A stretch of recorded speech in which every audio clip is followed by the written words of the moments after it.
Bismillahirrahmanirrahim. Assalamualaikum warahmatullahi wabarakatuh.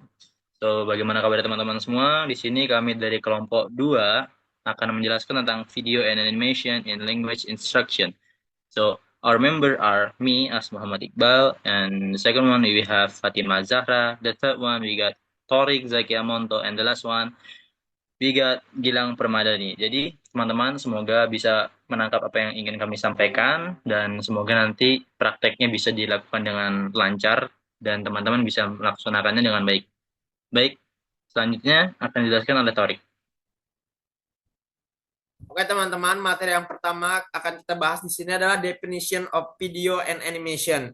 Jadi video use of recorded visual and auditory media as a tool for teaching and learning a language. And animation, the use of moving image created through computer graphic or other technique. Yang pertama itu adalah video. Video adalah sebuah media yang menggabungkan gambar bergerak dengan suara untuk menyampaikan informasi. Nah, biasanya video itu tuh dibuat dengan cara merekam sebuah objek dengan kamera. Terus yang kedua itu tuh ada animasi. Animasi adalah teknik menciptakan ilusi gerakan atau perubahan visual dengan menampilkan serangkaian gambar statis atau frame yang sedikit berbeda satu sama lain dalam urutan yang cepat. Nah, proses ini menghasilkan efek gerakan atau informasi ketika dilihat dalam kecepatan tertentu. Nah, jadi kan gambar-gambar itu kalau disusun jadi frame gitu terus digerakin itu dia pokoknya ilusinya jadi cepat. Nah, itu biasanya kita lihat di anime apa sama di film-film. Terus untuk teknik pembuatannya, kalau yang biasanya kita lihat di anime-anime zaman sekarang itu menggunakan teknik gambar tangan. Nah, jadi frame-nya itu per frame-nya di gambar tangan. Nah, terus untuk yang kita lihat di film-film kayak CGI itu biasanya mereka pakai 3D model untuk bikin CGI-nya. Oke, mungkin ini aja. Lanjut ke materi kedua itu akan disampaikan oleh saudara kita Iqbal. Okay. So the next slide we're gonna talk about purpose and benefit.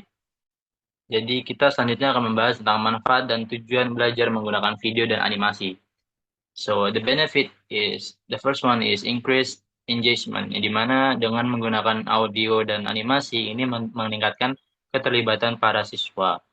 Karena biasanya menggunakan video atau animasi ini biasanya diselingi dengan suatu game, yang dimana itu akan meningkatkan keterlibatan mahasiswa, siswa, dan anak-anak agar lebih terlibat dalam sistem pembelajaran. Kemudian improve retention and developing the listening skill. Nah, jangan ini itu kita juga mengembangkan keterampilan dalam mendengar karena menggunakan video dan animasi ini selain melihat kita juga lebih fokus kepada pendengaran kita yang otomatis ini akan mengembangkan atau meningkatkan skill mendengarkan kita dalam kegiatan sehari-hari ataupun dalam bekerja. Kemudian cultural immersion yaitu pendalaman budaya. Nah, biasanya animasi atau video yang kita tonton untuk mendapatkan pengajaran bahasa itu berasal dari kulturnya mereka langsung. Yang dimana itu pasti bakal membawa budaya mereka yang aslinya seperti contoh kita menonton berita dari luar, dari Amerika atau animasi yang dibuat dari Malaysia, pasti kita akan menggunakan mendalami budaya mereka. Contohnya Upin Ipin. Upin Ipin itu pasti mereka menonjolkan kebudayaan mereka di dalam animasinya.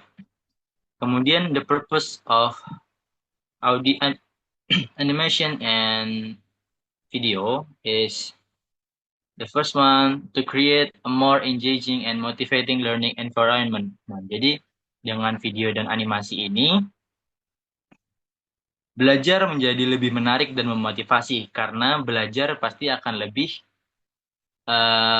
modern, ya dimana itu akan mengambil attention anak-anak lebih banyak daripada yang tradisional karena di zaman sekarang kalau misalnya dibandingkan dengan zaman dulu pasti sudah sangat berbeda, yang dimana anak-anak sudah beradaptasi dengan media sosial.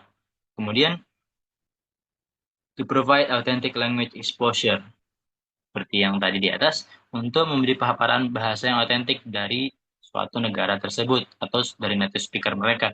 Kemudian yang terakhir adalah to provide a varied and updated content. Nah, untuk menyediakan konten yang bervariasi dan terkini.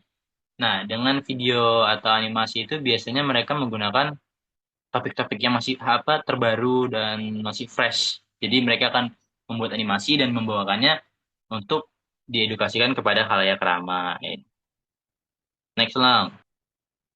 Selanjutnya kita akan membahas tentang pros and cons. Maksud dari pros and cons sendiri adalah advantage and disadvantage. Jadi dari video and animation in language instruction, we got pros and cons too. First one, kita akan membahas tentang pros atau advantage-nya. Yang pertama, visual and auditory stimuli capture attention, making learning more enjoyable. Di mana dengan visual dan yang menarik itu akan membuat sistem ajar mengajar akan menjadi lebih menyenangkan, yang dimana anak-anak pasti akan lebih happy dengan gambar atau animasi yang dibawakan. Nah, mereka bahkan terasa menyenangkan gitu. Kemudian yang kedua adalah subtitles and transcript support comprehension. Nah, dalam video atau animasi terkadang pasti ada opsi transkrip atau subtitle, yang dimana itu mempermudah kita untuk memahami apa yang dimaksudkan dalam pembicaraannya apabila pembicaraan yang diucapkan itu tidak terlalu jelas. Jadi kita bisa membaca transkripnya atau membaca subtitle yang ada di video tersebut. Kemudian memorable presentation of vocabulary through animation. Nah, jadi kalau misalnya presentasi menggunakan animasi, biasanya akan menghasilkan uh, suatu yang gak mudah diingat dan bakal sangat kenangan indah gitu untuk para anak-anak. Jadi itu akan disimpan ke otak mereka. And the last one, and can be used to start discussion and to make student created content. Nah, jadi di video dan animasi juga itu bisa membuat para siswa atau para anak-anak belajar untuk membuat konten yang sama agar mereka mendapatkan ilmu tersebut.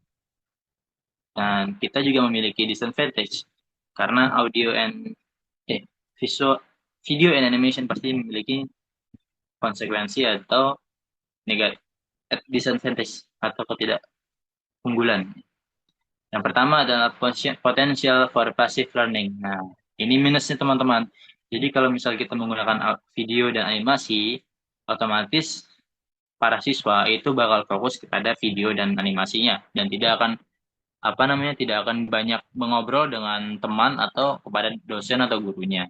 Kemudian reliability to internet access and technology can be a challenge. Jadi internet dan juga pembatasan teknologi itu menjadi challenge tersendiri untuk mengakses video dan animasi untuk sistem ajar mengajar. Kemudian yang ketiga, finding suitable video that align with learning objective. Nah, untuk menemukan konten atau video yang sesuai dengan tujuan pembelajaran itu terkadang cukup ribet dan cukup rumit. Jadi kita otomatis harus benar-benar mencari dengan tekun agar video dan animasi yang kita ciptakan atau yang kita buat itu tidak melenceng dari tujuan pembelajaran yang kita sudah ciptakan. Kemudian filteran misinterpretation. Nah, filteran misinterpretation ini sama seperti misunderstanding lah ya. Jadi kita akan kurangnya paham atau kurangnya pemahaman tentang suatu budaya. Jadi kita bisa menjadi salah paham tentang bahasa atau budaya yang ada di dalam video dan animasi tersebut, yang itu akan cukup berbahaya untuk anak-anak atau para siswa ke depannya. Next lang. Nah, so, so here's the media. For in animation, jadi ini medianya. The animation we got animasi dibagi menjadi dua, yaitu 2 dimensi dan 3 dimensi. Nah, untuk 2 dimensi kita bisa menggunakan Adobe Animate. Kedua ada Tune Boom Harmony. Nah, itu maaf karena tergobel. Dan yang ketiga kita bisa menggunakan Canva, teman-teman. Kemarin ada opsi kita bisa menggunakan Doratune. Ya, Doratune, tapi karena itu berbayar, jadi kami tidak jadi menggunakan itu. Tapi itu termasuk opsi untuk bikin animasi. Dan untuk animasi 3D, kita bisa menggunakan Blender, Autodesk, 3ds Max, and Cinema 4D. Nah, untuk media video, untuk mengeditnya kita bisa menggunakan Adobe Premiere Pro. Dan kemudian ada CapCut dan KineMaster. Nah, jadi ini semua adalah media untuk mengedit video atau animasi yang akan kita buat. Jadi untuk uploadnya kita bisa menguploadnya di sosial media seperti YouTube, Twitch, and Instagram, TikTok, dan lain sebagainya. Next lang. Oke, mungkin tadi itu sedikit penjelasan sebelum kita masuk ke dalam praktek yang akan dilanjutkan oleh teman kita yaitu Gilang Permadani. Semoga penjelasannya bisa membantu teman-teman. Selanjutnya akan diambil alih oleh Gilang. Saudari Gilang, dipersilakan.